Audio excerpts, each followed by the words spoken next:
नमस्कार एवं जय हिंद बच्चों आज हम संक्षिप्त बुद्ध चरित्र का महापरिनिर्वाण नामक पाठ पढ़ेंगे।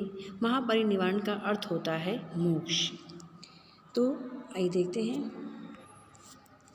निवारण की ओर।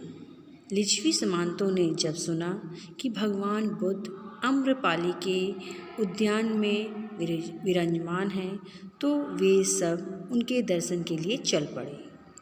वहां पहुंचकर वे बौद्ध के पास जा बैठे और बौद्ध ने उन्हें अपने जीवन और सद्मार्ग की खोज के विषय में बताया। उन्होंने दुखों से मुक्ति पाने और मुक्ति प्राप्त करने के मार्ग की चर्चा भी की। वे समझ गए थे कि सच्चा सुख पाने के लिए धन संपदा और सत्ता का होना ही पर्याप्त नहीं है। उन्होंने अनुरोध किया कि हमें भी उपासक बना लेने की कृपा करें। उन्होंने अगले दिन बौद्ध और भिक्षुओं को भोजन पर आमंत्रित किया।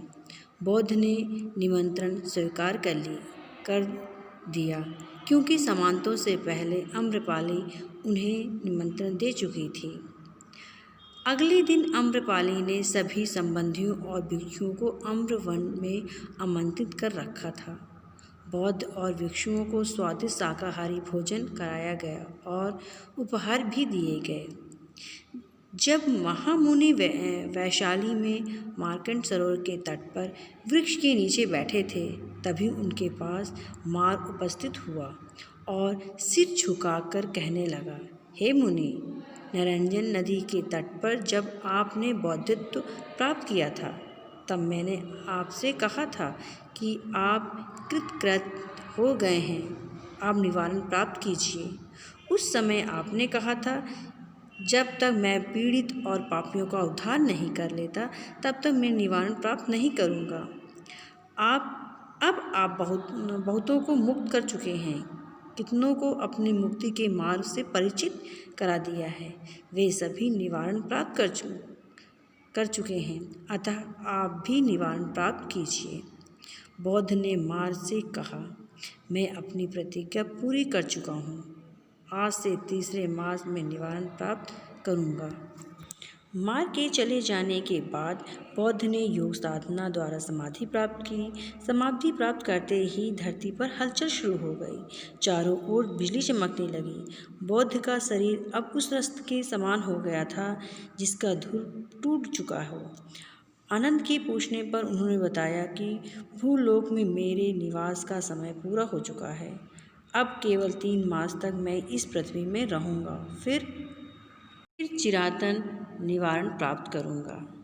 यह सुनकर आनंद व्याकुल हो गया और बौद्ध ने उन्हें ठठास बंधाए, हिम्मत बंधाई और मुक्ति का रहस्य समझाया।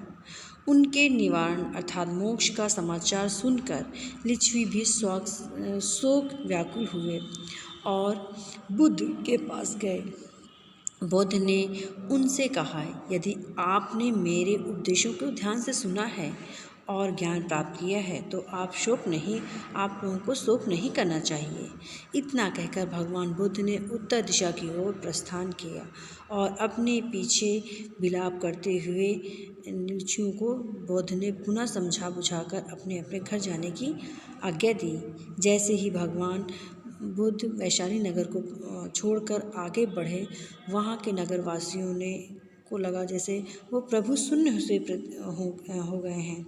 वैशाली में किसी ने अन्न जल ग्रहण नहीं किया। इसके बाद भोगवती नगर में उन्होंने कुछ समय विश्राम किया। उसके पश्चात वो पावापुर पहुँचे, जहाँ उन्होंने भक्त चुंद के यहाँ अंतिम भोजन किया और उसके बाद कुशीनगर की ओर चल पड़े। कुशीनगर पहुंचकर बौद्ध ने आनंद को अपने लिए शयन का स्थान तैयार करने को कहा। शयन तैयार होने के बाद वे शांत चित्त से उसके निकट गए और लेट गए। भगवान बुद्ध ने आनंद को समझाते हुए कहा कि मृत्यु न हो तो जन्म कैसे होगी।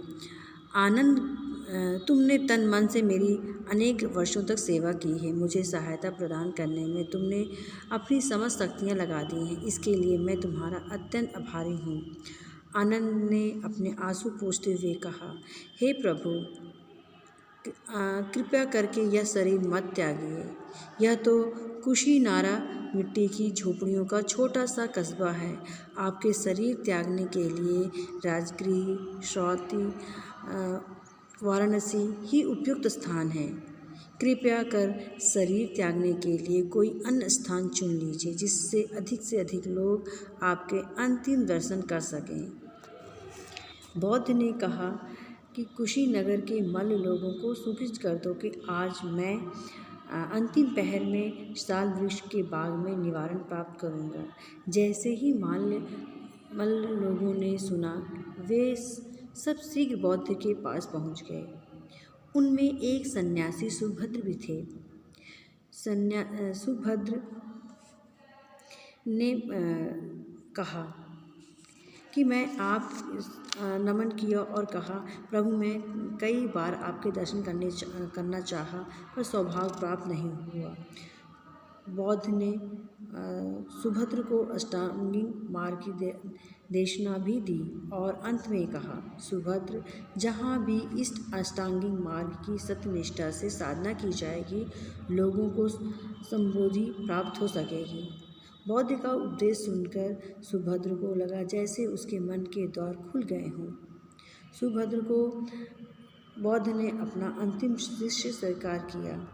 सुभद्र ने बौद्ध से निवेदन किया कि हे पूज्य गुरुवर, मैं आपकी मृत्यु का दर्शन नहीं करना चाहता, अतः आपसे पहले मैं अपना इस शरीर को त्याग करना चाहता हूँ। मुझे इसके लिए आज्ञा दीजिए। उसके बाद बौद्ध ने शांत भाव से भिक्षु समुदाय को संबोधित किया और उन्होंने कहा, यदि जन्म है तो मृत्यु सुनिश्चित है। मुक्ति प्राप्त करने के पथ पर परिश्रमी बनकर आगे बढ़ो। और बौद्ध ने आंखें मूंद ली। वे अंतिम वचन बोल चुके थे। पृथ्वी डोलने लगी। साल के फूलों की वर्षा होने लगी। प्रत्येक को प्रतीत हो गया कि बौद्ध ने महापरिनिर्वाण प्राप्त कर लिया है। महापरिनिर्वाण के पश्चात बौद्ध के निधन का समाचार सुनते ही लोग बहुत दुखी हुए। लोगों ने पार्थिव काया पर पुष्प अर्पित किए और उनके शरीर पर सुगंधित द्रव्य लगाया। शीघ्र ही वह शालवन एक महोत्सव स्थल में परिवर्तित हो गया। लोग बौद्ध के पार्थिव शरीर को नगर के केंद्र में घुमाते हुए अपने मुख्य मंदिर मुकांत बंधन ले गए। कुछ दिनों बाद जब चिता की अग्नि ठंडी हो गई तो उस पर सुगंधित जल का छिड़काव किया गया। बक्से को खोलकर उनकी काया की अस्थियां और भस्म स्वर्ण कलशों में रखी गई। पड़ोसी राज्यों के प्रतिनिधि मंडल बौद्ध को श्रद्धांजलि देने आने लगे। उन्हें बौद्ध के अवशेषों का कुछ भाग दिया गया, जिन पर वे अपने यहाँ स्फूत बनवा सकें। बौद्ध के अवशेषों को 8 भागों में बांटा गया। यह विचार किया गया कि इन अवशेषों से मगध वाले राजगृह में, लिच्छवी वैशालियों में, शाक्य राज्य कपिलवस्तु में, मल्ल लोग कुशीनारा और पाव में स्फूत बनवाएंगे। स्फूतों के निर्माण के बाद सभी इनकी पूजा करने लगे। स्फूतों पर अखंड ज्योति जलती रहती थी तथा रात दिन घंटे बजते रहते थे। कुछ समय बाद राजगृह में भिक्षुओं की एक सभा हुई और भगवान बुद्ध द्वारा परिवर्तित धर्म को स्थायी रूप देने के लिए सभी भिक्षुओं ने विचार विमर्श तथा बौद्ध के उपदेशों का संग्रह करने का निर्णय लिया। आनंद हमेशा बौद्ध के साथ रहे थे, इसीलिए भिक्षुओं ने संसार के कल्याण के लिए सारा भार आनंद के कंधों पर डाल दिया। आनंद ने इसे हंसते हुए स्वीकार कर लिया। इस प्रकार अपना अंतिम संदेश देकर सत्य के अन्वेषक और साधना में मध्यम मार्ग के प्रवर्तक महात्मा बुद्ध महानिर्वाण के अथाह सागर में विलीन हो गए। आज हमारे महात्मा बुद्ध हमारे बीच नहीं हैं, पर उनकी अमर वाणी और उनके चरण चिन्ह आज भी विनाश की विभीषक से संत्रस्त मानवता का पथ प्रदर्शन कर रही है। महात्मा बुद्ध ने ज्ञान की जो ज्योति जलाई थी वह आज भी अज्ञान के अंधकार से भटकती मानवता को राह दिखा रही है। जितने की महात्मा बुद्ध के जीवन काल में थी। भगवान बुद्ध का जन्म वैशाख पूर्णिमा को हुआ था। उसी दिन उन्हें बौद्धत्व प्राप्त हुआ और उसी दिन उन्हें निवारण की प्राप्ति भी हुई थी। इसी कारण बुद्ध पूर्णिमा का दिन महात्मा बुद्ध की याद में बड़े हर्ष और उल्लास से मनाया जाता है। बच्चों, मुझे उम्मीद है आपको ये पाठ समझ में आ गया होगा। धन्यवाद।